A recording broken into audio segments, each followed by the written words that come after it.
지금부터 아마존 클라우드 프론트 수업을 시작하겠습니다. 이 수업은 AWS 원 수업과 HTTP 캐싱 수업에 의존하고 있는 수업입니다. 아마존의 기본 사용법을 모르신다면 AWS 원 수업을, 캐싱에 대해서 잘 모르신다면 HTTP 캐싱 수업을 먼저 보실 것을 권해드립니다. 자, 클라우드 프론트를 즐기기 위해서는 두 가지 기능을 이해하셔야 돼요. 바로 캐시와 CDN이라는 겁니다. 캐시가 가장 기본적인 기능이고 여러분들이 원하신다면 CDN이라는 기능도 사용할 수 있어요. 자, 우선 이 중에서 캐시에 대한 얘기부터 먼저 해봅시다. 자, 여러분이 웹페이지를 PHP나 Node.js 또는 파이썬 장과 같은 기술로 만들어서 서비스하고 있다라고 상상해 보세요. 이런 기술에 대해서 잘 모르셔도 괜찮아요. 자, 이런 기술들은 사용자 요청이 들어왔을 때 미리 준비된 HTML 파일을 전송하는 것이 아니라 PHP나 Node.js와 같은 프로그래밍 언어를 통해서 동적으로 웹페이지를, 다시 말해서 HTML 코드를 프로그래밍적으로 생성해서 요청할 때마다 응답해주는 방식입니다. 자연스럽게 준비된 HTML 파일을 서비스하는 방식보다 훨씬 더 많은 자원을 사용하게 됩니다. 그 얘기는 뭐냐면 더 많은 시간과 더 많은 비용이 들게 된다는 것이죠. 자, 이런 경우에 만약에 그렇게 만들어진 웹페이지가 자주 변경되는 웹페이지는 아니라고 한다면 사용자의 요청이 들어올 때마다 그 복잡한 과정을 그때마다 해야 된다면 그것은 굉장히 비효율적인 일이 될 거예요. 생산자 입장에서는 돈을 많이 써야 될 것이고 사용자 입장에서는 느리게 느껴질 것입니다. 자, 바로 이런 상황에 우리가 처해 있다면 우리는 이런 꿈을 꾸지 않을까요? 사용자에게 한번 컨텐츠를 전송하면 그 다음에 요청했을 때는 더 이상 이 복잡한 과정을 거치지 않고 저장된 결과를 서비스할 수 있다면 얼마나 좋을까? 바로 이렇게 저장된 결과를 이용해서 응답하는 것, 그것을 저장이라는 의미의 캐시라고 부릅니다. 그리고 그러한 것을 전담해주는 서버를 캐싱 서버라고 해요. 자, 클라우드 프론트의 첫 번째 기능은 바로 이 캐싱 서버로서의 역할을 제공하는 것입니다. 자, 두 번째는 세계화라고 하는 흐름과 관련되어 있습니다. 상상해 보세요. 여러분의 서버는 서울에 있어요. 그런데 많은 고객들이 뉴욕, 런던, 상파울로, 케이프타운에서 접속하고 있습니다. 적게는 5초, 많게는 10초 이상 고객들이 접속하는 데 시간이 걸린다면 여러분은 얼마나 애가 탈까요? 자연스럽게 우리는 이런 꿈을 꾸게 될 거예요. 전 세계 어디에 있건 간에 1초에 접속할 수 있게 하고 싶다. 자, 이를 극복하게 해주는 기술이 컨텐트, 배달한다라는 뜻에서 딜리버리 네트워크, 줄여서 CDN이라고 부릅니다. CDN을 이용하면 전 세계에 있는 사용자들에게 빠르게 컨텐츠를 배달해 줄 수 있습니다. 자, 클라우드 프론트는 기본적으로 캐시 서버예요. 여러분이 캐시 서버가 필요하다면 클라우드 프론트를 이용하시면 됩니다. 동시에 전 세계에 흩어져 있는 AWS의 인프라를 이용하는 캐시 서버이기 때문에 클라우드 프론트는 CDN으로서 동작하기도 합니다. 지금부터 우리는 클라우드 프론트를 이용해서 웹서버의 부담을 경감시키고 전 세계의 사용자를 대상으로 고속으로 컨텐츠를 제공하는 방법인 클라우드 프론트의 사용자가 되어볼 것입니다. 자, 준비됐나요? 출발합시다. 자, 그럼 지금부터 우리 클라우드 프론트를 사용하기 위한 준비를 좀 해보겠습니다. 자, 저는 웹서버를 하나 장만을 했어요. 당연히 클라우드 프론트와 같은 서비스는 웹서버가 있을 때 사용하는 서비스이기 때문에 여러분들 이제 각자 자신의 방법대로 웹서버를 마련하시면 되겠습니다. 그냥 구경만 하셔도 괜찮고요. 자, 그 다음에 지금 여러분이 보고 계신 이 화면은 제가 장만한 서버 화면이고요. 이 서버에는 제가 웹서버를 깔아놨어요. 그리고 지금 이 디렉토리가 저의 다큐멘트 루트 디렉토리인데 현재 어떤 파일들이 있냐면 image.jpg라는 이미지 파일이 하나가 있는 상태입니다. 그리고 저는 여기에다가 이제 웹페이지를 만들어서 만들 거예요. 자, 이렇게 인덱스 파일을 만들어서 여러분이 알고 있는 HTML이랑 똑같은 거예요. 자, 오른쪽 화면은 제가 웹브라우저로 이 왼쪽에 있는 웹서버에 접속할 건데요. 저기 있는 저 주소고요. 자, 그리고 제가 여기에서 index.html이라고 하면 지금 우리가 추가한 hello cloud front라는 텍스트가 보이게 됩니다. 자, 그런데 제가 여러분에게 클라우드 프론트가 동작하는 모습을 좀 더 분명하게 보여드리기 위해서 두 가지 조치를 하고 싶어요. 첫 번째는 이 웹페이지가 지금 굉장히 빨리 열리는데 좀 느리게 열리게 할 거예요. 그래야지만 클라우드 프론트를 이용해서 성능을 향상시켰다는 걸 보여드릴 수 있거든요. 자, 두 번째는 제가 리로드 할 때마다 이 웹페이지에 HTML 코드를 프로그래밍적으로 찍어낼 거예요. 자, 소스 보기를 하면 현재는 이런 상태죠. 자, 그걸 하기 위해서는 우리가 다이나믹 컨텐츠를 만들어야 되는데 그때 사용하는 기술들이 PHP, Node.js, Python, 또 Ruby, JSP 뭐 이런 것들이에요. 자, 그 중에 저는 PHP를 할 건데 이런 기술 몰라도 괜찮아요. 그냥 구경만 하시면 됩니다. 자, PHP를 하기 위해서는 우리가 만든 index.html이라는 파일의 이름을 뭘로 바꿔야 되냐면 index.php로 바꿔야 돼요. 지금 제가 하는 저 명령도 당연히 몰라도 괜찮아요. 자, 그리고 나서 제가 파일 목록을 보면 index.php로 바뀌었죠. 그리고 제가 저기 있는 저 파일을 열었습니다. 이전과 똑같아요. 자, 근데 파일의 이름이 index.html이 아니라 php로 바뀌었으니까 저기 있는 저 주소를 index.php로 바꾸고 접속했는데 똑같아요. 자, 소스 보기를 해볼게요. 자, 여기서 소스 보기를 해도 완전히 똑같은 결과가 나옵니다. 자, 근데 제가 이제 PHP를 이용해서 뭘 할 거냐면 첫 번째로는 사용자가 접속했을 때 지금은 시간이 얼마나 걸리냐면 자, 네트워크 탭에서 클릭하면 17ms가 나옵니다. 여러분, 1000ms가 1초예요. 굉장히 빠른 속도입니다. 이렇게 빨라서는 우리가 클라우드 프론트를 사용하는 이유도 없고 그 효과도 느끼기가 힘들거든요. 그래서 제가 PHP가 갖고 있는 기능을 이용해서 1초의 지연 시간을 갖도록 할 거예요. 자, 여기서 이렇게 하게 되면은 우리 PHP 수업 아닌 거 아시죠? 자, 이렇게 하면은 이 안에 있는 이 부분은 PHP라는 컴퓨터 언어를 이제 웹서버가 이해할 수 있게 돼요. 자, 그래서 제가 PHP의 명령 중에 sleep이라고 하는 명령에 1이라고 이렇게 해주면 여기 있는 이 부분이 실행되면서 1초 동안 저기가 멈춰 있다가 1초가 지난 뒤에 실행이 되면서 웹브라우저에게 전송되게 됩니다. 자, 다시 한번 리로드를 해볼게요. 자, 클릭. 그럼 보시는 것처럼 1.12초가 걸린 걸 볼 수가 있습니다. 자, 우리의 웹사이트는 충분히 사용자를 불편하게 할 만큼 이제 느려진 상태예요. 자, 그리고 제가 또 한 가지 더 해볼 거는 뭐냐면 저는 PHP를 이용해서 웹페이지가 열릴 때마다 이 페이지의 내용을 달라지게 하도록 할 거예요. 자, 그러기 위해서는 제가 이 뒤에다가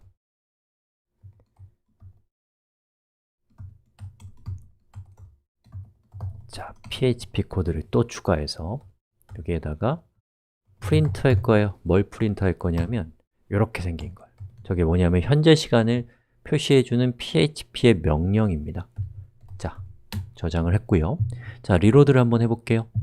자, 보시는 것처럼 1초 뒤에 이렇게 현재 시간이 보입니다. 여기 있는 초를 주목해 보세요. 다시 리로드하면 보시는 것처럼 53초, 리로드하면 56초, 이런 식으로. 자, HTML 파일로 만들게 되면 걔는 항상 똑같은 내용을 보여주지만 PHP와 같은 기술들을 이용하면 동적으로 HTML 코드를 프로그래밍적으로 만드는 겁니다. 자, 소스 보기를 해보면 보시는 것처럼 이렇게 똑같은 HTML 코드인데 여기 있는 이 부분이 이렇게 시간으로 바뀐 것을 볼 수가 있습니다. 자, 이 정도면 됐어요. 자, 이렇게 우리가 웹사이트를 만들어서 이 웹사이트를 통해서 여러 가지 일을 하고 있다면 그리고 웹페이지가 열릴 때마다 지금 1초인데 한 10초라고 상상해 보세요. 그러면 우리는 어떤 불만족을 갖게 될 것이고 자연스럽게 그 불만족은 어떤 꿈을 갖게 될까요? 좀 더 웹사이트가 빠르게 동작하는 웹사이트를 만들고 싶어지겠죠. 특별히 서버 쪽에서 뭔가를 복잡하게 하지 않고도요. 자, 그걸 하는 방법이 바로 클라우드 프론트와 같은 캐시 서버를 사용하는 것입니다. 자, 우리 다음 시간에 바로 이 문제를 해결해 봅시다. 자, 그럼 우리 클라우드 프론트를 만들어 봅시다. 자, 그걸 하기 위해서 클라우드 콘솔에서 서비스로 들어가시고요. 그 카테고리 중에서 네트워크 앤 컨텐트 딜리버리의 클라우드 프론트라고 하는 서비스가 있을 겁니다. 자, 지금 보고 계신 이 화면이 클라우드 프론트의 관리자 화면인데요. 여기서 우리가 제일 먼저 해야 될 것은 여기 있는 Create Distribution 버튼을 누르는 것입니다. 자, 우리 버튼을 누르기 전에 돌아가는 상황을 좀 살펴보죠. 여러분이 이제 클라우드 프론트를 사용하게 되면 더 이상 우리의 웹서버는 사용자를 직접 만나지 않습니다. 누가 앞에 있냐? 클라우드 프론트가 앞에 있는 거예요. 그래서 사용자가 접속을 클라우드 프론트로 하게 되면 클라우드 프론트가 클라이언트가 돼서 웹서버에게 요청해요. 그럼 웹서버는 자기가 갖고 있던 정보를 클라우드 프론트에게 보내주면 클라우드 프론트는 그 정보를 가지고 있다가 그것을 사용자에게 응답해 주는 거죠. 그렇게 웹서버의 정보를 클라우드 프론트가 저장하게 되면 그 다음부터의 요청은 클라우드 프론트가 처리하게 됩니다. 웹서버는 이제 노는 상태가 되는 거예요. 자, 바로 이런 점에 착안해서 웹서버는 클라우드 프론트에게 정보를 제공하는 원천이란 뜻에서 오리진이란 표현을 씁니다. 그리고 이 오리진의 데이터가 전 세계에 있는 클라우드 프론트의 캐시 서버로 분배된다라는 뜻에서 디스트리뷰션이라는 표현을 쓰는 것 같더라고요. 자, 디스트리뷰션을 만들어 봅시다. 자, 그러면 여기 두 가지 종류가 있는데 우리는 웹이기 때문에 웹에서 get started를 클릭하시면 되겠습니다. 그러면 디스트리뷰션을 생성하는 여러 가지 복잡한 화면이 나오는데 그 중에 딱 여러분이 주목하셔야 될 것은 origin domain name 이겁니다. 즉, 우리의 origin, 즉 웹서버의 주소를 적는 건데 여러분이 서버의 성격을 갖고 있는 AWS의 서비스를 쓰고 있다면 여기서 클릭해서 선택하시면 되고요. 그렇지 않고 저처럼 직접 서버를 운영하고 있다면 그 주소를 이렇게 카피해서 붙여넣기 하시면 됩니다. 그때에 파일의 이름 쓰시면 안 되고요. HTTP와 같은 프로토콜도 쓰시면 안 되고요. 도메인만 쓰셔야 돼요. IP도 쓰시면 안 됩니다.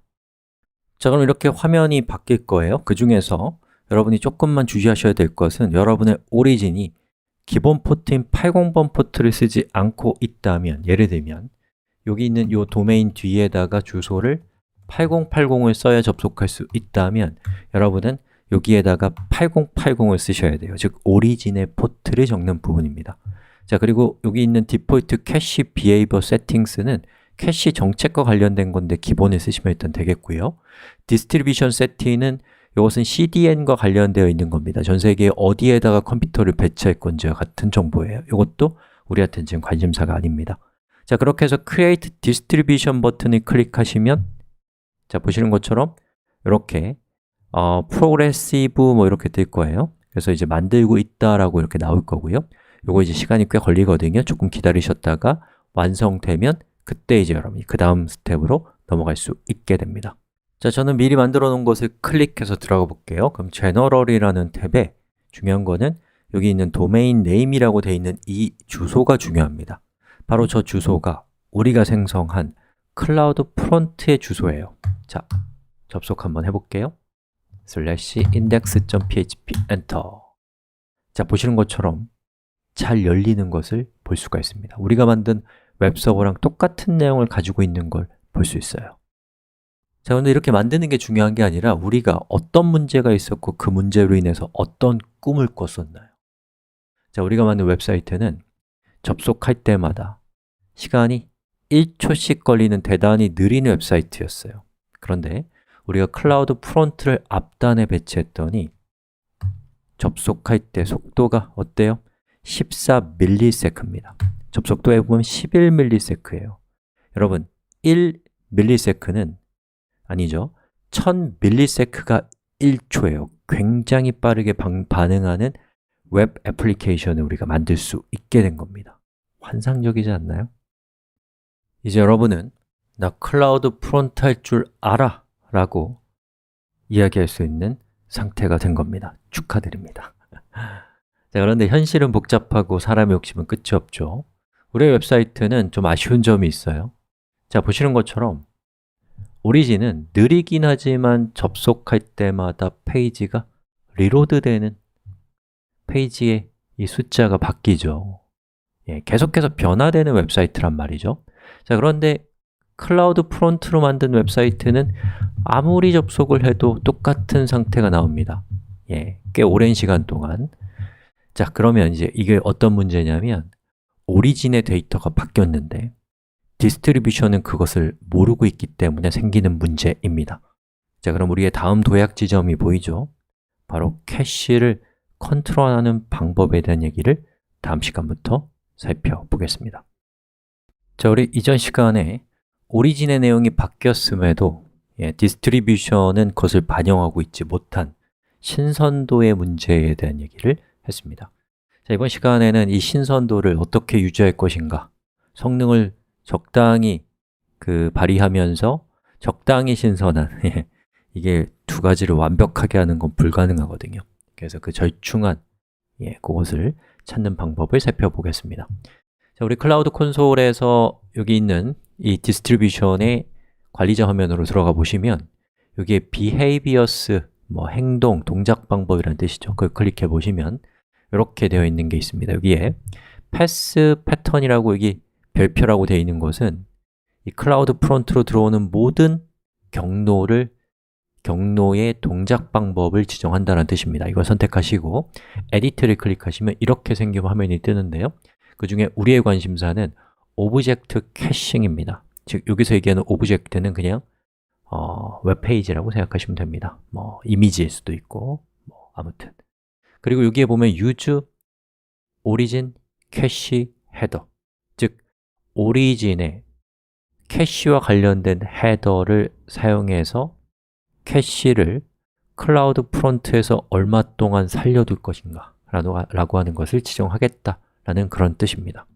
자, 여기는 그림을 한번 보시죠. 자, 웹브라우저가 클라우드 프론트에 이제 접속을 하겠죠? 그럼 클라우드 프론트는 웹브라우저가 요청한 파일을, 패스를 웹서버에게 다시 요청할 겁니다. 그럼 웹서버는 자기가 갖고 있는 정보를 응답해 줄 것인데 응답해 줄 때 헤더 값으로 캐시와 관련된 설정, 가장 중요한 캐시 컨트롤의 값을 예를 들면 max age를 60초라고 지정을 한다는 것은 얘는 무슨 뜻이냐면 웹서버가 이 클라이언트에게 이 정보는 60초 동안 유효하니까 60초 동안은 나한테 물어보지 마 라는 그런 뜻이에요. 그러면 클라우드 프론트는 그 정보를 보고 이 웹서버가 제공한 정보를 60초 동안 지속하겠다라고 각오를 하는 거죠. 그리고 그 정보를 웹브라우저에게 다시 응답해주고 응답해주면서 웹서버가 알려준 그 정보 있죠? 그걸 그대로 돌려줍니다. 그럼 웹브라우저는 또 어떻게 생각해요? 60초 동안은 이 정보에 대해서는 요청하지 말아야지 라고 생각하게 되는 겁니다. 그럼 웹브라우저는 웹브라우저대로 60초 동안 클라우드 프론트에게 요청하지 않을 것이고 클라우드 프론트는 이 웹브라우저가 아니래도 다른 사람들이 또 클라우드 프론트에 접속할 거 아니에요. 그럼 60초 동안은 웹서버에게 더 이상 정보를 요청하지 않고 자기 레벨에서 응답해주면 웹서버는 60초 동안 놀 수 있는 상태가 되는 것입니다. 자, 그럼 우리 이번 시간은 여기까지 하고요. 다음 시간에 캐시를 이렇게 저렇게 바꿔보는 걸 통해서 캐시에 좀 익숙해지는 시간을 가져보도록 하겠습니다. 자, 이번 시간에는 캐시를 직접 한번 컨트롤을 해보겠습니다. 자, 오른쪽은 요거는 이제 웹서버의 주소이고요. 왼쪽에 여기에서 저는 아파치 웹서버는 접속이 들어올 때마다 access log라고 하는 텍스트 파일에 그 접속자에 대한 정보를 적어 놓거든요. 그런 걸 로그라고 하는데 그 로그가 어디 있냐면 제가 쓰고 있는 컴퓨터에서는 바라는 디렉토리에 로그라는 디렉토리에 apache2라는 디렉토리에 access.log라는 파일에 있어요. 근데 그 파일에 있는 내용을 실시간으로 출력하고 싶을 때는 이렇게 명령을 내리면 됩니다. 자, 그럼 보시면 이렇게 뭐가 복잡하게 있는데 깔끔하게 제가 없애버렸고요. 리로드를 해볼게요. 접속할 때 한 줄씩 추가가 되는 것을 볼 수가 있습니다. 그렇죠? 자, 그런데 우리의 클라우드 프론트로 지금 바꿨거든요. 지금 클라우드 프론트예요. 자, 클라우드 프론트에서 리로드를 해볼게요. 리로드를 지금 엄청 빨리 하고 있는데도 전혀 반응이 없어요. 왜요? 우리의 웹서버는 놀고 있으니까. 누가 일하고 있어요? 클라우드 프론트 혼자서 일하고 있으니까. 자, 그럼 제가 하고 싶은 건 뭐냐면 우리의 오리지널, 오리진 웹서버의 이 정보가 사용자가 요청할 때마다 실시간으로 바뀔 필요는 없어요. 그 정도로 자주 바뀔 필요는 없지만 예를 들어서 한 10초에 한 번 정도는 최신 상태로 유지되게 하고 싶을 수 있잖아요. 자, 그걸 한번 해볼 겁니다. 자, 그걸 하기 위해서는 우리의 웹서버가 웹브라우저에게, 다시요, 우리의 웹서버가 웹 클라이언트에게 캐시를 10초 동안 진행해라 라고 하는 것을 얘기해 줘야 되거든요. 자, 그걸 하기 위해서 php에서 header라는 명령을 쓰면 됩니다. 여기에다가 캐시 컨트롤 한 칸 띄우고 max age, 최대 나이, 캐시의 최대 나이는 10초다 라고 이렇게 써주는 거예요. 그리고 저는 저장을 했고요. 그리고 웹서버입니다. 지금 웹서버예요. 웹서버에서 리로드를 해볼게요. 자, 리로드를 하면 200이 떴어요. 그리고 1초가 걸렸는데 그 다음에 접속했을 때도 1초가 걸려요. 이상하죠? 캐시를 웹브라우저가 받았을 텐데 그럼 지금 클라우드 프론트 쓰고 있지 않습니다. 자, 그것은 왜 그러냐면 자, 여기에 요청할 때 요청을 보면은 request 헤더의 캐시 컨트롤이 max age가 0이에요. 이 얘기는 무슨 뜻이냐면 웹브라우저가 웹서버한테 나 캐시 안 쓸 거야 라고 얘기한 거예요. 어떨 때? 여기는 리로드 버튼을 눌렀을 때. 그럼 어떻게 하면 자연스럽게 캐시를 쓰냐면 링크를 클릭해서 들어가면 그렇게 됩니다. 자, 여기다가 자기 자신으로 가는 링크를 달 거예요. 자, 여기에 웹페이지 끝에다가 ahref 그리고 index.php 자기 자신이죠. self 이렇게 해서 저장했고요. 그리고 리로드를 이렇게 하면은 보시는 것처럼 이렇게 safe가 뜨고요. 저기 있는 safe를 클릭해 볼게요. 자, 클릭했더니 여기에 이렇게 나옵니다. 그리고 여기에 뭐라고 써 있냐면 from cache라고 써 있어요. 즉, 웹브라우저가 웹서버한테 요청하지 않는 상태가 된 겁니다. 자, 그럼 이제 테스트 환경을 갖췄으니까 저는 클라우드 프론트로 접속을 해보겠습니다. 자, 그런데 웹서버는 이렇게 링크가 추가됐는데 클라우드 프론트는 링크가 아무리 클릭해도 추가가 안 되네요. 왜요?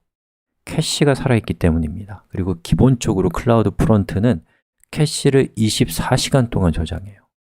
이래서는 24시간 기다려야 되잖아요. 그럴 수는 없기 때문에 이제 우리한테는 또 어떤 도약 지점이 필요하냐? 캐시를 강제로 지우는 방법이 필요해진 것입니다. 다음 시간에 캐시를 강제로 지우는 방법을 살펴보고 그 다음에 다시 캐시를 설정하는 이 파트로 다시 돌아오도록 하겠습니다. 자, 이전 시간에 우리가 살펴본 것처럼 우리의 그 오리진이 바뀌었는데 디스트리뷰션은 여전히 옛날 것을 가지고 있는 신선하지 않은 컨텐츠를 갖고 있는 상태입니다. 자, 이 경우에 여러 가지 옵션들이 있는데 그 중에 하나 바로 캐시를 강제로 지우는 거예요. 무효화, 영어로는 invalidating, invalidation 이렇게 부릅니다. 자, 여기 있는 이 탭 중에서 invalidation을 선택하시면 여기 있는 것이 이제 무효화하는 기능인데요. 자, 여기 있는 이 링크를 한번 클릭해 보면 도움말로 가게 됩니다. 그러면 무효화를 어떻게 쓰면 되는지가 나오는데 여기에 보시는 것처럼 이런 식으로 경로를 쓰시면 된다는 얘기예요. 여러분이 슬래시 images 발표하면 슬래시 images 밑에 있는 모든 파일을 다 지우겠다. 그리고 슬래시 images 슬래시 image 이렇게 하면 이미지라는 이름으로 시작하는 걸 다 지우겠다.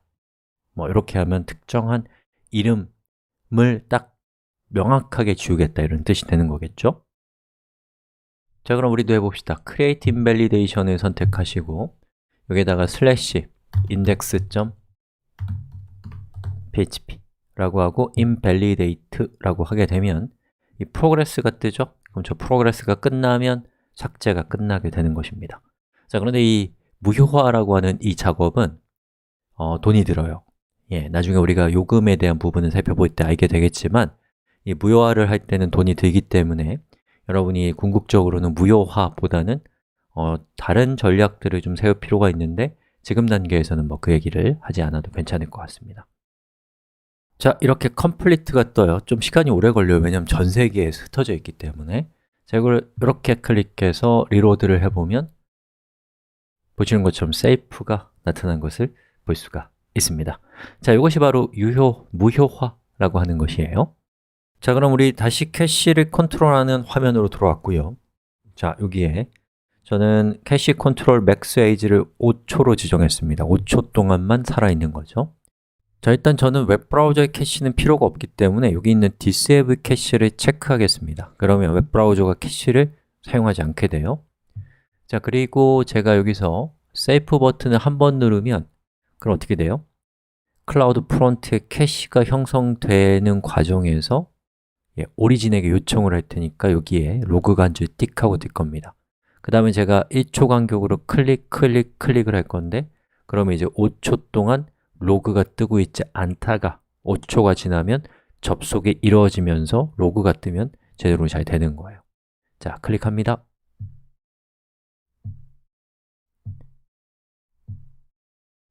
지금 1초 간격으로 클릭을 하고 있어요. 어때요?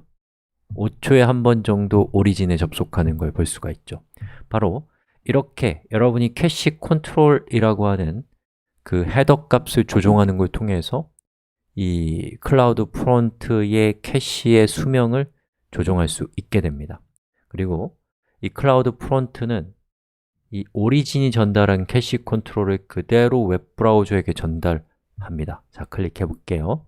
리스폰스 헤더에 캐시 컨트롤이 5로 되어 있습니다. 자, 캐시를 껐던 기능을 다시 켜겠습니다. 그리고 제가 이렇게 세이프를 하게 되면은 자, 프리저브 로그 해서 로그가 안 바뀌게 자, 보시는 것처럼 어때요? from 캐시가 뜨잖아요. 여기 보시면 이게 무슨 뜻이냐면 웹브라우저가 아예 서버에 클라우드 프론트에도 접속하지 않도록 해놓은 겁니다. 자, 이런 식으로 제어하는 거예요. 자, 그런데 이렇게 캐시 설정을 마음대로 하기가 좀 어렵거나 할 수 없는 경우도 있단 말이죠. 자, 그런 경우에는 클라우드 프론트의 기능 중에 여기 보시면 behavior 파트에 보시면 오브젝트 캐싱을 커스터마이즈 할 수 있는 부분이 있습니다. 여기에다가 여러분이 min ttl, ttl은 time, 시간, to, live, 살아있다 라는 뜻이에요. 즉, 캐시를 얼마 동안 살아있게 할 것인가의 최소값입니다. 그래서 여러분이 이거를 5로 지정하시고 그리고 max ttl을 예를 들어서 15로 지정하시고 디폴트를 10으로 지정하면 이건 무슨 뜻이냐면 캐시를 최소한 5초 이상 유지한다. 그리고 최대한 15초 이하로 유지한다 라는 뜻이에요.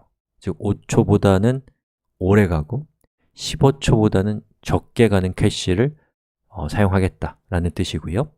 디폴트 TTL이라는 건 뭐냐면 우리가 지금 캐시 타임을 오리진에서 지정했단 말이에요. 근데 지정을 하지 않았다면 10초 동안 캐시를 살리겠다 라는 그런 뜻이에요. 즉, 오리진의 캐싱 타임과 이 클라우드 프론트의 캐싱 타임은 서로 무관하지 않습니다. 여러분이 만약에 5로 지정했고 여기 있는 이 부분을 6으로 하셨다면 6초 동안 지속되는 캐시를 갖게 되는 거예요. 근데 만약에 여기 있는 이 값을 3이라고 했다면 이 3은 5보다 작죠? 그럼 5초 동안 캐시가 지속됩니다. 예. 그리고 여러분이 만약에 이거를 20이라고 했다면 20은 max TTA보다 크죠? 그러면 15초 동안만 캐시가 유지가 되는 거예요. 어디에서? 클라우드 프론트에서. 그리고 웹브라우저로 전송하는 데이터는 무조건 이 데이터가 가는 것입니다. 이거 상당히 어려운 얘기인데 자, 이해 못해도 괜찮으신데 이해하시면 좋잖아요. 네, 한번 멈춰놓고 한 번 더 보시면 좋을 것 같고요. 그리고 여러분이 캐시 설정을 하지 않으면 그냥 여기 있는 값을 따라 가니까 요거를 이용하셔도 좋겠습니다. 자, 그리고 이 중에서 한 가지 정도만 더 켜놓고 이제 수업을 마무리할게요. 캐시 부분은 query string forwarding and caching이라고 되어 있는 이 부분에서 여기 query string이라는 건 뭐냐면 요거 이제 PHP 같은 거 안 해보신 분들은 잘 모르실 거거든요. 그럼 무시하세요. 물음표 id는 1, 이런 정보 있잖아요. 이런 걸 이제 query string이라고 하거든요. 지금 우리는 query string을 무시해요. query string이 있건 없건 얘는 index.php로 간주되고 있는 상황이에요. 그래서 여러분이 이제 query string forwarding이라는 부분을 이렇게 all로 지정하시면 아마 많은 경우에 이게 이제 더 의미가 있을 거예요. 그리고 저장하시면 접속했을 때 id는 1이라는 접속과 id는 2라는 접속은 완전히 다른 값으로 클라우드 프론트가 생각하게 됩니다. 접속할 때마다 열리게 될 거예요. 자, 이렇게 해서 우리 캐시를 다루는 방법을 살펴봤는데요. 자, 여기까지 하면 여러분이 이제 클라우드 프론트에 캐시를 사용할 수 있는 사람이 된 겁니다. 나 캐시 다룰 줄 알아 라고 생각하셔도 전혀 손색이 없는 상태가 되신 겁니다. 축하드려요. 자, 여러분이 가진 노력을 다해서 웹사이트를 흥행시켰어요. 전 세계에서 사람들이 막 오고 있는 상태라고 생각해 보세요. 그럼 또 우리는 어떤 불만족을 갖게 될까요? 내가 서울에 있으면 상파울로에서 접속하는 사람은 느릴 거 아니에요. 뉴욕에서 접속하는 사람도 느릴 거고 전 세계 어디에서 접속하건 간에 비슷하고 빠른 시간으로 서비스를 제공할 수 있다면 얼마나 좋을까? 라는 꿈을 꾸게 될 것입니다.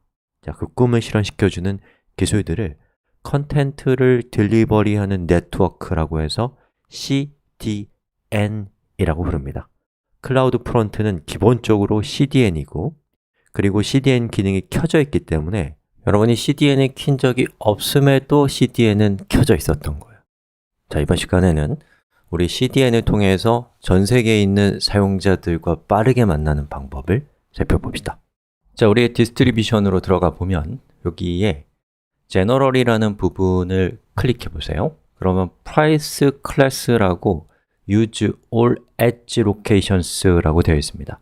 자, Edge Location이라는 건 이런 거예요. 자, 여기 있는 그림을 보시면 이 그림에 크고 작은 원들이 있거든요. 바로 이 크고 작은 원들이 전 세계에 흩어져 있는 엣지 로케이션이고 엣지 로케이션 하나하나가 클라우드 프론트의 캐시 서버라고 생각하시면 되겠습니다. 자, 다시 화면으로 돌아와서 프라이스 클래스라고 되어 있거든요. 여기 있는 요건 뭐냐면 이 엣지 로케이션마다 가격이 달라요. 데이터 전송 비용이. 그건 뭐 여러 가지 이유가 있겠죠. 자, 그래서 여기 그 클라우드 프론트의 요금 체계로 들어와 보게 되면 여기에 그 리전 데이터를 인터넷으로 전송하는 가격이 나와 있어요. 리전 데이터를 인터넷으로 전송한다라는 것은 여기에 보시면 오리진 서버가 중간에 있고 웹브라우저들, 사용자들의 컴퓨터가 이렇게 있으면 중간에 엣지 로케이션이라는 캐시 서버가 있는 것이고 이 캐시 서버에서 이 사용자들에게 전송하는 이 2번 구간에 대한 요금이 이제 과금이 되고요. 그리고 엣지 로케이션에서 오리진 서버로 전송하는 데이터도 있을 거 아니에요? 자, 그거에 대해서도 과금이 됩니다. 자, 그러면 그 과금들이 어떻게 되냐면 자, 보시는 것처럼 그 사용한 만큼 많이 쓸수록 싸지고 있어요. 훨씬 싸지죠. 그리고 미국과 유럽은 0.085달러인데 대한민국은 0.14달러입니다. 비싸죠? 즉, 대한민국에서 접속하는 사용자들은 더 많은 요금을 유발시킨다 라는 것을 알 수가 있습니다. 자, 그래서 이 AWS에서는 프라이스 클래스라는 것이 있어서 자, 여기 밑으로 조금 내려가 보면은 이렇게 요금 계층이라고 번역이 되는데 요금 계층 전체라는 프라이스 클래스를 선택하면 모든 엣지 로케이션을 쓰는 거고요. 요금 계층 200이라고 되어 있는 것을 쓰게 되면 호주와 남아메리카를 제외한 나머지 지역을 쓰는 거예요. 호주와 남아메리카가 엄청 비싸다는 뜻이겠죠? 그리고 이제 요금 계층 100이라고 하게 되면 미국과 캐나다, 유럽처럼 가장 싼 지역만을 서비스하게 되는 겁니다. 그럼 여러분은 여기 클라우드 프론트 콘솔에서 프라이스 클래스를 어디로 지정하느냐에 따라서 요금을 절약할 수 있다라는 거예요. CDN 관련해서는 우리가 할 게 사실 없어요.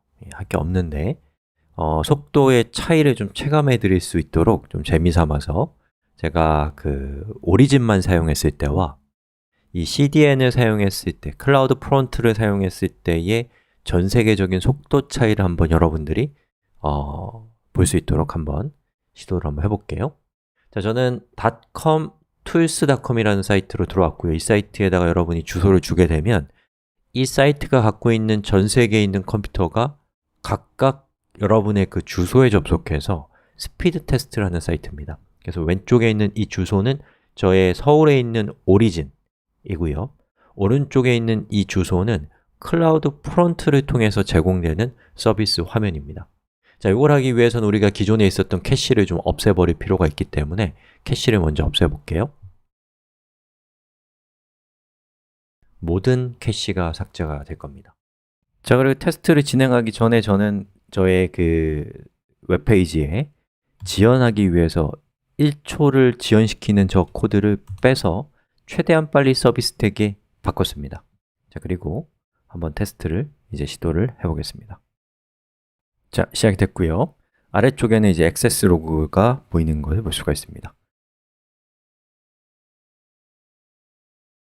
자, 끝났습니다. 자, 왼쪽을 보면 요건 이제 오리진에 대한 결과인데 오리진은 첫 번째 접속했을 때는 약 1초 정도, 그리고 클라우드 프론트는 약 0.9초 정도가 걸렸습니다. 그리고 두 번째 방문할 때부터 이제 속도 차이가 나기 시작하는데 두 번째 방문했을 때는 클라우드 오리진이 0.5초 정도의 시간이 걸렸다면 클라우드 프론트는 0.2초 정도의 시간이 걸린 걸 볼 수가 있습니다. 만약에 오리진이 제공하는 그 컨텐츠가 캐시가 없거나 또는 오리진이 느리게 동작하는 애플리케이션이라고 한다면 이 속도의 차이는 훨씬 더 크게 나게 될 겁니다. 자, 이렇게 해서 클라우드 프론트의 CDN 기능과 그것의 성능에 대한 얘기를 같이 한번 해봤습니다. 그럼 우리 수업을 마치기 전에 그 클라우드 프론트의 사용 요금이 어떻게 되는지를 좀 살펴보고 수업을 마무리를 좀 합시다. 자, 클라우드 프론트는 기본적으로 여러분이 켜도 돈이 나가지 않습니다. 사용하는 만큼 돈이 나가는 그런 서비스이기 때문에 사용량이 많지 않을 때는 부담 없이 켜두셔도 돼요. 자, 그리고 클라우드 프론트의 기본적인 요금 체계는 이런데 제가 이전에도 말씀드린 것처럼 오리진 서버가 있고 엣지 로케이션, 그리고 엣지 로케이션에 접속하는 클라이언트들, 웹브라우저의 가능성이 크겠죠. 자, 이런 구도로 되어 있는 상태에서 엣지 로케이션에서 각각의 클라이언트에게 보내는 데이터 요금이 있고요. 그리고 엣지 로케이션이 오리진 서버로 데이터를 업로드하는, 요청하는 그런 데이터 사용량이 있겠죠. 이 두 가지가 가장 중요한 사용 요금이 됩니다. 그래서 이 프라이스로 가보시면은 이 중에서 on demand 요금, 리전 데이터를 인터넷으로 전송한다라고 하는 것이 여기 있는 이 2번에 해당되는 요금이고요. 한번 보시면 되겠고요. 그리고 리전 데이터를 오리진으로 전송하는 이 부분이 바로 여기 있는 3번에 해당되는 부분입니다.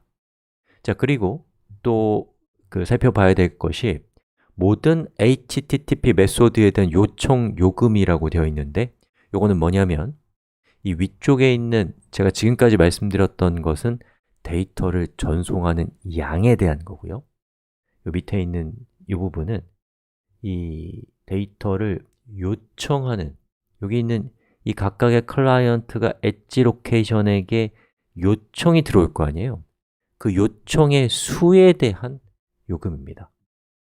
자, 그래서 HTTP로 요청이 들어왔다. 그러면 가격이 이렇게 되고요.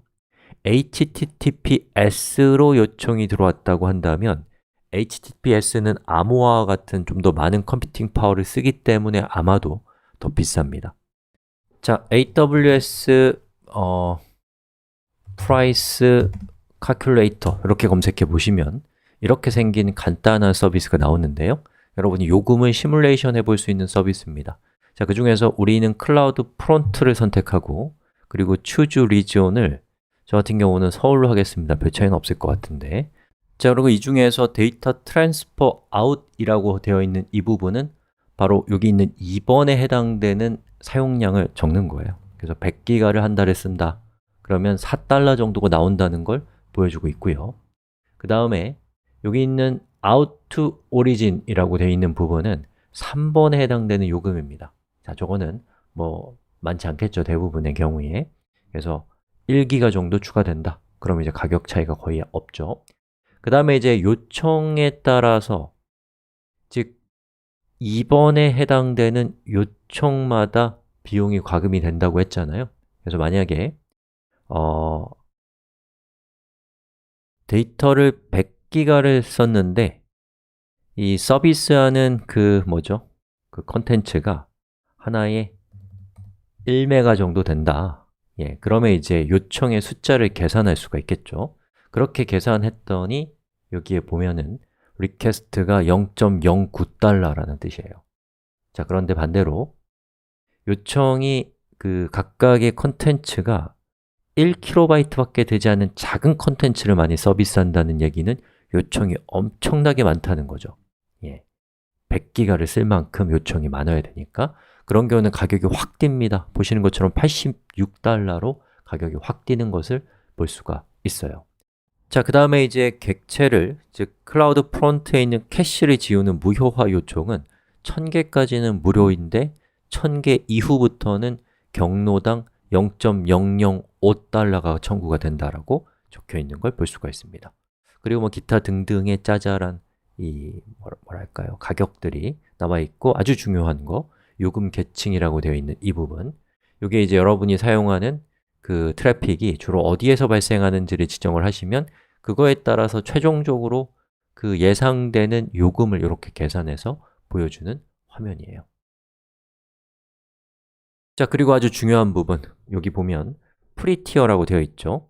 즉 50GB를 송신하는 것까지는 12개월 동안은 무료고 그리고 HTTP 또는 HTTPS에 대해서 200만 건까지는 과금을 하지 않습니다. 그 이후로는 과금한다 라는 그런 뜻이에요. 자, 그래서 여기 있는 이 수치들은 굉장히 추상적이에요. 저도 추상적이거든요. 그래서 얘를 우리가 느끼려면 일단은 적용해 보시고 그렇게 비용이 많이 들진 않을 거거든요. 적용해 보시고 이걸 사용하면서 수감각을 기르셔야 돼요. 수감각을 길러서 여러분에게 더 유리한 의사결정을 하시길 바랍니다. 끝! 지금까지 우리는 클라우드 프론트에 대해서 충분히 많은 것을 살펴봤습니다. 저는 앞으로 여러분이 관심을 가질 만한 주제를 소개해 드리고 이만 물러나겠습니다. 우선 클라우드 프론트를 끄는 방법을 알아야겠죠? 자, 우리의 배포를 찾아보시면 이 배포에 Disable이라는 버튼이 있습니다. 여기 있는 배포를 선택하신 다음에 Disable 버튼을 클릭하면 우리의 클라우드 프론트가 더 이상 사용할 수 없는 상태가 되고요. 그것이 끝난 다음에는 좀 기다리셨다가 여기 있는 버튼을 클릭해서 Delete 버튼을 클릭하시면 이제 그 디스트리뷰션이 삭제가 됩니다. 근데 지금은 삭제할 수 없는 상태니까 좀 기다렸다가 해야겠네요. 자, 또 여러분이 클라우드 프론트를 계속 사용하다 보면은 뭔가 도메인 이름이 좀 아쉬울 거예요. 아름답지 않잖아요? 클라우드 프론트에 도메인을 부여하고 싶다면 DNS에 대한 공부를 좀 해보시고요. 그 후에는 AWS에서 제공하는 DNS 전용 서비스인 라우트 53을 적용하면 쉽게 도메인을 장착할 수 있습니다. 또 여러분의 웹사이트가 사용자의 개인화된 정보를 다루고 있다면, 예를 들면 로그인을 한다든지 사용자가 글을 쓸 수 있다든지, 그렇게 되면 여러분의 그 웹사이트와 사용자 사이에는 정보를 주고받게 되는데, 이때의 보안은 매우 중요합니다.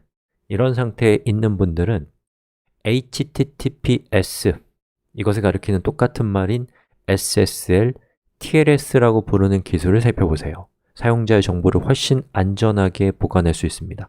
AWS 클라우드 프론트는 기본적으로 HTTPS를 제공합니다. 주소 앞에 HTTPS만 붙이면 돼요.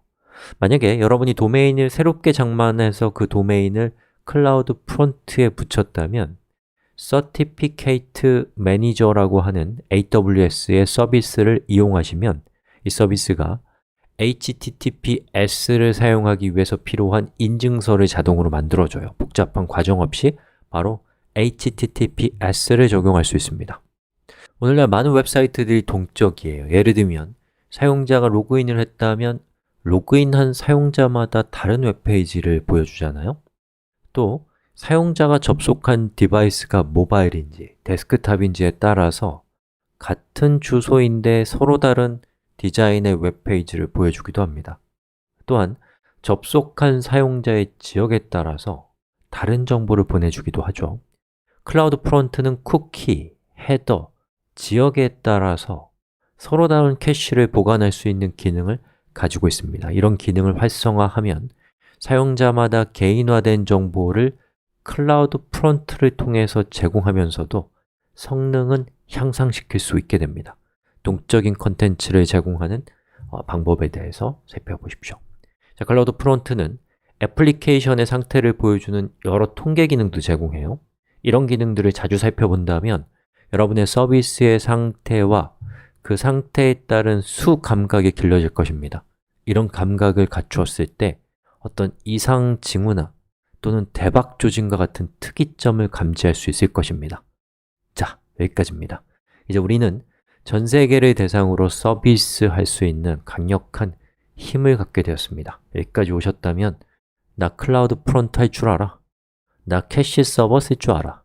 나 CDN 사용할 줄 알아? 라고 남한테 이야기해도 손색이 없는 상태가 되었습니다. 고생하셨고요. 축하드립니다.